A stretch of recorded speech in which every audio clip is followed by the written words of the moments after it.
In this video, I will be going over the new credit recovery environment that has been greatly expanded to include a great number of courses.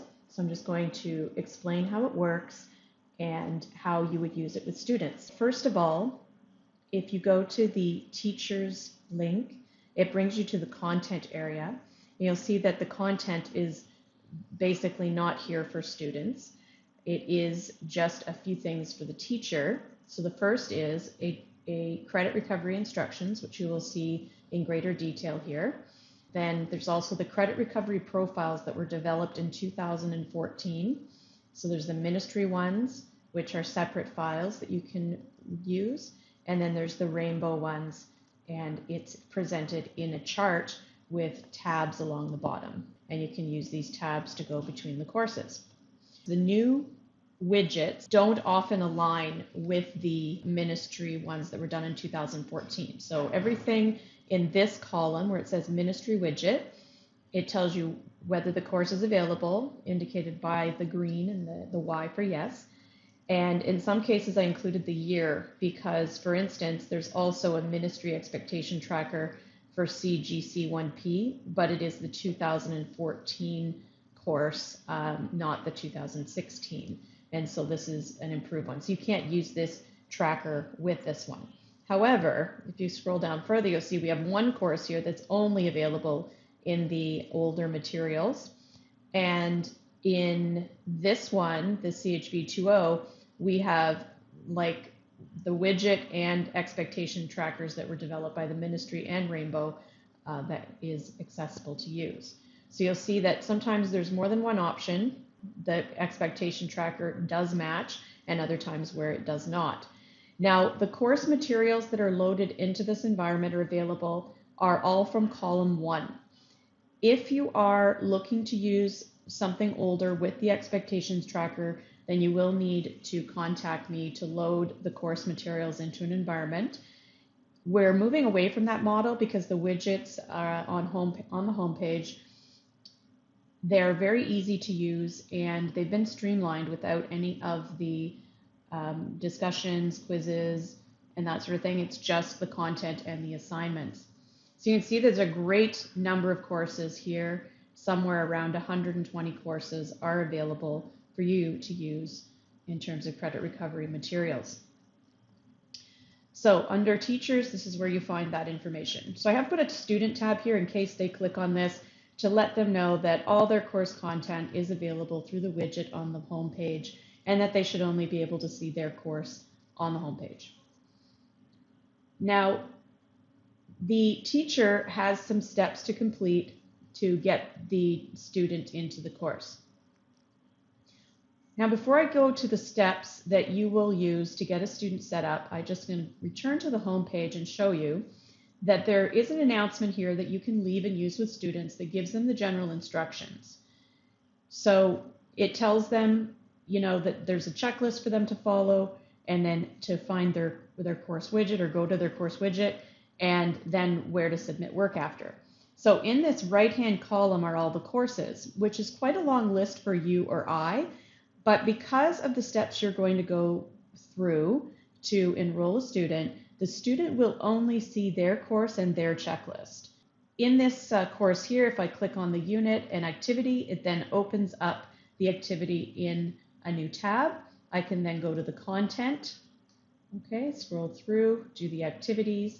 There's sometimes more than one page of activities to complete.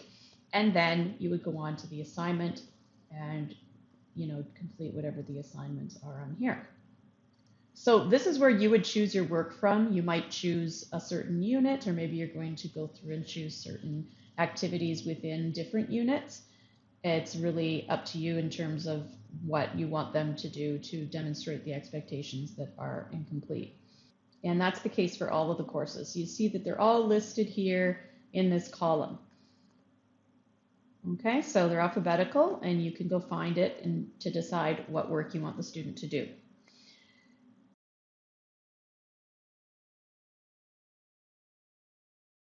Okay, so the steps now. The steps that you would follow if you wanted to use this and put a kid in credit recovery. So first, go to course admin. go to the class list tool, and it's here where you want to add the participants. So you have to go to add existing users because that's drawing from our SIS integration, our student information system integration. And so you would then search for the student's name, maybe a little bit of the first name, a little bit of the last name, and then that will give you search results. So I'm going to choose this student by checking off the check mark in this column and selecting the student role. And I hit enroll. And then if I have someone else to enroll, I would hit add more participants and keep going. Now, I will have created this for you, made you a copy, so you will be on that class list as well as the teacher. So once they're added to the class list, you can then add them to their course. So go here to the groups tool. So you can see that there's been a group created for every course. You don't want to, delete any of these or reorder them or rename them or anything like that. So let's just say student 25, I want to put him in ASM20. So I would select the course, select enroll users, and it will bring up the class list. So everyone I've put on that class list will show up here. But I just want to enroll demo student 25. So I'm going to say save, and now they've been added to that group. And you can see I've got one student in that group. So my next step then is to go to the checklist tool and find the checklist for that course. Then select edit, scroll down, and you'll see right now there is one category created. There needs to be a category to then add items. But now I need to add items. So once you've decided what they are to do, you would add your items here. So you might put Unit 1, Activity 1, Assignment 1. Maybe you don't want them to do the second assignment. You could be more specific than that and actually put a description of what the assignment is here. Save. As you can see now I have one item under my category. If I want to create another item, maybe I'm now saying, you know what, I want you to do Unit 1, Activity 2, Assignment 2. And then I would save. So it can be as simple as that. You can put more description. As you noticed, you can put more description here, an explanation of what it is they are to do if you want to give further instructions. But really you just need to list which things you expect them to do for that credit recovery.